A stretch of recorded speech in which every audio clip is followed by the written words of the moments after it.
नमस्कार, मैं हूं पूनम आपके साथ और स्वागत करती हूं आपका भारत की खबरों में। आखिर खतरनाक वेरिएंट ओमिक्रॉन को लेकर WHO ने भारत को क्या दी चेतावनी? पीएम मोदी मन की बात में क्या बोले? मनीष तिवारी ने अपने ही पार्टी के अध्यक्ष पर क्यों निशाना साधा? इन सब पर करेंगे विस्तार से चर्चा, मगर उससे पहले आइए देख लेते हैं सुर्खियां।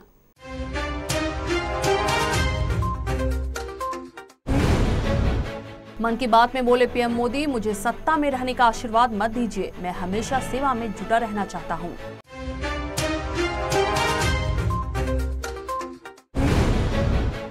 परीक्षा रद्द होने पर छात्रों का हंगामा, जांच में लगी STF की टीम।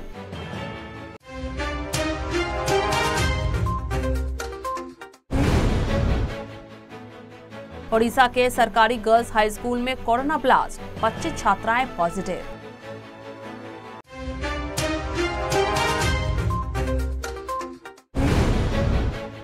ओमिक्रॉन भारत में भी मचा सकता है बड़ी तबाही, WHO की वैज्ञानिक सौम्या स्वामीनाथन ने दी चेतावनी।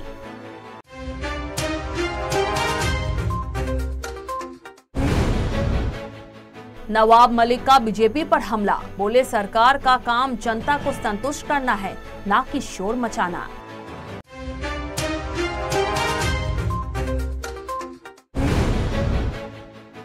पश्चिम बंगाल के नदिया में भीषण सड़क हादसे में 17 लोगों की मौत, 5 घायल, मची चीख पुकार।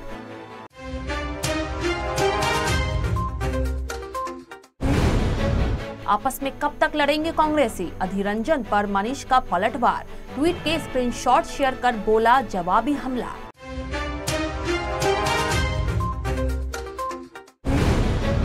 मुख्यमंत्री धामी ने कहा 24,000 नौकरियां निकाली, 12,000 पर प्रक्रिया जारी, आवेदन का भी शुल्क हटाया।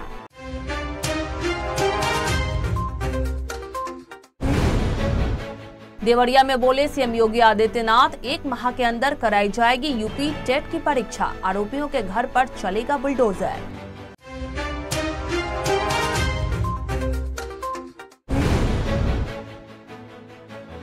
राकेश टिकैत का दावा, MSP पर कानून के समर्थक थे पीएम मोदी, केंद्र पर बहस से भागने का लगाया आरोप।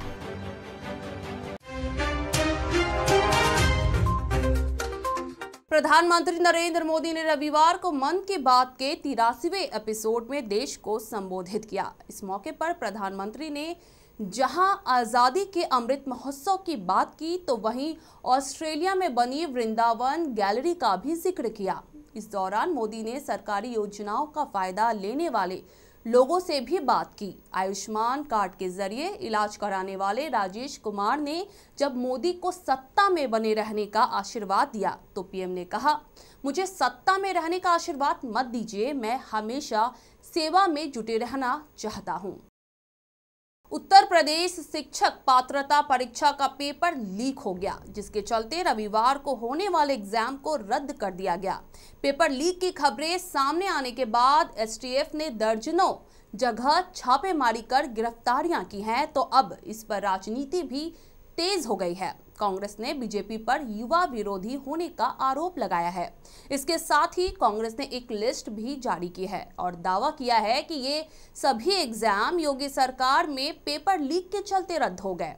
कांग्रेस महासचिव प्रियंका गांधी वाड्रा ने भी पेपर लीक के लिए मुख्यमंत्री योगी आदित्यनाथ की सरकार को आड़े हाथों लिया है। उन्होंने ट्वीट कर लिखा, भर्तियों में भ्रष्टाचार, पेपर आउट ही भाजपा सरकार की पहचान बन चुका है। आज यूपी टेट का पेपर आउट होने की वजह से लाखों युवाओं की मेहनत पर पानी फिर गया। भर्तियों में भ्रष्टाचार, पेपर आउट ही भाजपा सरकार की पहचान है। आज यूपी टेट का पेपर आउट होने की वजह से लाखों युवाओं की मेहनत पर पानी फिरा है। ओडिशा के मयूरभंज जिले के सरकारी गर्ल्स हाई स्कूल की 25 छात्राएं कोरोना पॉजिटिव मिली हैं। मुख्य जिला चिकित्सा अधिकारी डॉक्टर रूपवानु मिश्रा ने बताया कि कुछ स्टूडेंट्स में खांसी और सर्दी के लक्षण देखे गए हैं। हमने RAT कराया, इस दौरान 25 छात्राएं संक्रमित पाई गई। उनकी हालत स्थिर है। इससे पहले कर्नाटक के धारवाड़ मेडिकल कॉलेज में फ्रेशर्स पार्टी के बाद संक्रमित हुए लोगों की संख्या बढ़कर 306 हो गई है। यहां अब भी 1000 से ज्यादा सैंपल की रिपोर्ट आनी बाकी है। विश्व स्वास्थ्य संगठन ने कोरोना के नए वेरिएंट ओमिक्रॉन को खतरनाक बताया है और इस वेरिएंट को वेरिएंट ऑफ कंसर्न भी करार दिया है। WHO ने कहा ये कोविड-19 के पिछले सभी वेरिएंट की तुलना में अधिक संक्रामक हो सकता है। दक्षिण अफ्रीका में पहली बार ट्रेस हुए इस कोरोना के नए वेरिएंट का पता चलते ही दुनिया भर के देशों में यात्रा प्रतिबंधों की एक नई लहर और वित्तीय बाजारों में बिकवाली का डर पैदा कर दिया गया है। कई देशों में इस नए वेरिएंट को लेकर अफरा तफरी का माहौल है। विश्व स्वास्थ्य संगठन की मुख्य वैज्ञानिक डॉक्टर सौम्या स्वामीनाथन ने कहा है कि कोविड-19 का नया वेरिएंट ओमिक्रॉन भारत में कोविड के उचित व्यवहार के लिए एक चेतावनी हो सकता है। स्वामीनाथन ने लोगों से हर संभव सावधानी बरतने और मास्क का उपयोग करते रहने की आवश्यकता पर बल दिया और कहा कि मास्क आपकी जेब में रखा वैक्सीन है जो विशेष रूप से इंडोर सेटिंग्स में सबसे ज्यादा प्रभावी है। स्वामीनाथन ने यह भी कहा यह वेरिएंट डेल्टा की तुलना में अधिक संक्रामक हो सकता है।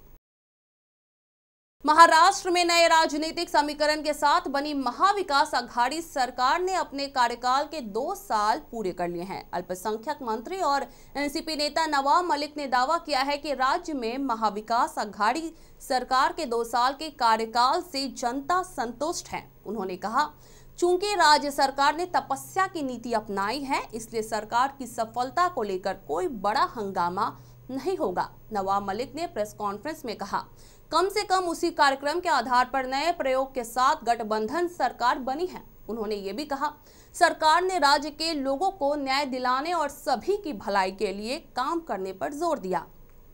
प्राकृतिक और मानव निर्मित आपदाओं के बावजूद राज्य सरकार ने स्थिति को ठीक से संभाला। उन्होंने ये भी कहा, 2 साल काम करने के बावजूद कुछ लोग सरकार पर आरोप लगा रहे हैं, लेकिन शायद वो भूल रहे हैं कि महाविकास अघाड़ी सरकार बनाने के 3 महीने से भी कम समय में कोविड का संकट खड़ा हो गया था, लेकिन महाराष्ट्र ने इस संकट से सफलतापूर्वक पार पा लिया। पश्चिम बंगाल के नदिया जिले में भीषण सड़क हादसा हुआ जिसमें 17 लोगों की मौत हो गई, जबकि 5 लोगों के घायल होने की खबर है। सभी घायलों को अस्पताल में भर्ती कराया गया है, जहां कुछ की हालत अब भी नाजुक बनी हुई है। एक रिपोर्ट के अनुसार नदिया के हंसखाली के फुलबाड़ी में शनिवार देर रात भीषण हादसा हुआ जिसमें 17 लोगों की दर्दनाक मौत हो गई।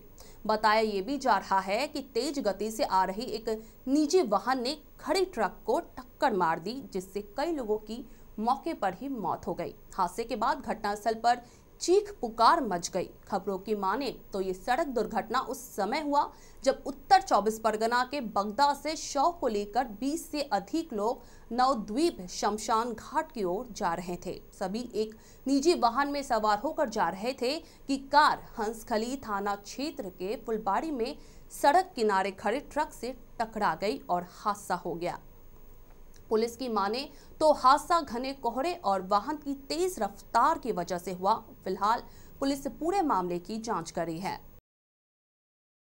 भारतीय जनता पार्टी से लड़ने को एकजुटता का अलाप करने वाली कांग्रेस आपस में ही लड़ती नजर आ रही है। कांग्रेस के वरिष्ठ नेता मनीष तिवारी ने अपने ही पार्टी के नेता अधीर रंजन चौधरी पर जवाबी हमला बोला है। मनीष तिवारी ने रविवार को अपने ट्विटर टाइमलाइन के स्क्रीनशॉट साझा करते हुए स्पष्ट किया, उन्होंने चीन के मुद्दे पर सरकार की आलोचना की थी। मनीष तिवारी की ये सफाई कांग्रेस नेता अधीर रंजन चौधरी के उस हमले के बाद आया है जिसमें अधीर रंजन चौधरी ने मनीष तिवारी को कहा था कि उन्हें मुंबई 26/11 हमलों के बजाय चीन और सीमा पर ड्रैगन की हालिया गतिविधियों पर ध्यान देना चाहिए। मनीष तिवारी ने ट्वीट किया, प्रिय अधीर रंजन चौधरी, दादा, उम्मीद है कि रक्षा मंत्री राजनाथ सिंह को संबोधित करने वाले ट्वीट्स के स्क्रीनशॉट से आपकी चिंता और आलोचना का समाधान हो गया होगा। चीन द्वारा निरंतर घुसपैठ और एनडीए की प्रतिक्रिया मेरी किताब का एक बड़ा हिस्सा है। मुख्यमंत्री पुष्कर सिंह धामी ने कहा कि कोरोना के बाद रोजगार कम हुआ, लेकिन उत्तराखंड सरकार ने युवाओं के लिए तमाम योजनाएं बनाई। विभिन्न विभागों में 24,000 नौकरियां निकाली गई हैं, जिसमें 12,000 पर प्रक्रिया शुरू हो गई है। बागेश्वर टनकपुर रेल मार्ग का सपना भी पूरा होने जा रहा है। शनिवार को कर्मी खेल मैदान में आयोजित कार्यक्रम को संबोधित करते हुए सीएम ने कहा, डबल इंजन की सरकार प्रत्येक व्यक्ति की बेहतरी के लिए काम कर रही है। कोरोना काल ने लोगों को जरूर निराश किया है, कुछ लोग खोए भी हैं। उन्होंने ये भी कहा, उत्तराखंड के 1,25,00,000 लोगों के लिए निरंतर काम किया जा रहा है। वात्सल्य योजना से 21 वर्ष तक 3,000 रुपए अनाथों को भरण पोषण के लिए दिए जा रहे हैं। उसके बाद उन्हें सरकारी नौकरी भी दी जाएगी। गरीब वाहनों के लिए महालक्ष्मी योजना बनाई गई है। स्वरोजगार करने वाली महिलाओं को 6 माह तक का ऋण ब्याज माफ कर दिया गया है। 5 लाख रुपए का ऋण बिना ब्याज के दिया जा रहा है।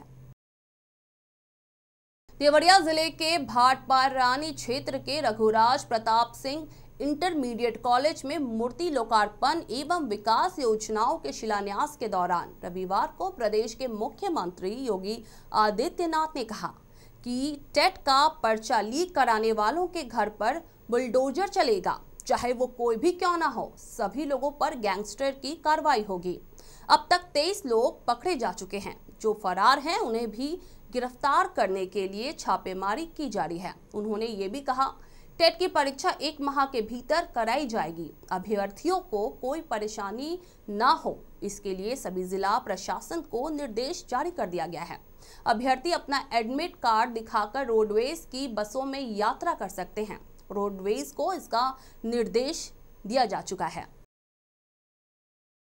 प्रधानमंत्री नरेंद्र मोदी द्वारा तीनों कृषि कानून को वापस लेने की घोषणा के जवाब में संयुक्त किसान मोर्चा ने भी एक कदम आगे बढ़ाते हुए 29 नवंबर के प्रस्तावित संसद पर ट्रैक्टर मार्च को फिलहाल स्थगित करने की घोषणा कर दी है। हालांकि भाकियू के राष्ट्रीय प्रवक्ता व किसान आंदोलन के नेता राकेश टिकैत ने कहा, हमें 22 नवंबर को लिखित चिट्ठी के जवाब का इंतजार है। संयुक्त किसान मोर्चा से जुड़े संगठनों के किसान नेताओं की बैठक के बाद देर सायं संसद पर संयुक्त किसान मोर्चा के प्रस्तावित ट्रैक्टर मार्च को वापस लेने की घोषणा की गई। हालांकि वेस्ट यूपी के गन्ना किसानों के चीनी मिलों को गन्ना आपूर्ति में व्यस्त रहने के चलते भी इस कदम को उठाना संयुक्त किसान मोर्चा के नेताओं की मजबूरी सा हो गया था। तीनों कृषि कानूनों को वापस लेने की घोषणा कर प्रधानमंत्री नरेंद्र मोदी ने किसान संगठनों से अपने घर वापस लौटने की अपील भी की थी, लेकिन जवाब में किसान संगठनों ने एमएसपी और बिजली समेत किसानों पर दर्ज मामलों को वापस लेने संबंधी कई मांगों का उल्लेख करते हुए 22 नवंबर को प्रधानमंत्री व केंद्र सरकार के नाम एक पत्र लिखा था। फिलहाल आज के बुलेटिन में इतना ही। कल फिर होगी आपसे मुलाकात भारत की खबरों के साथ। तब तक के लिए देखते रहिए सीएन राष्ट्रीय। नमस्कार।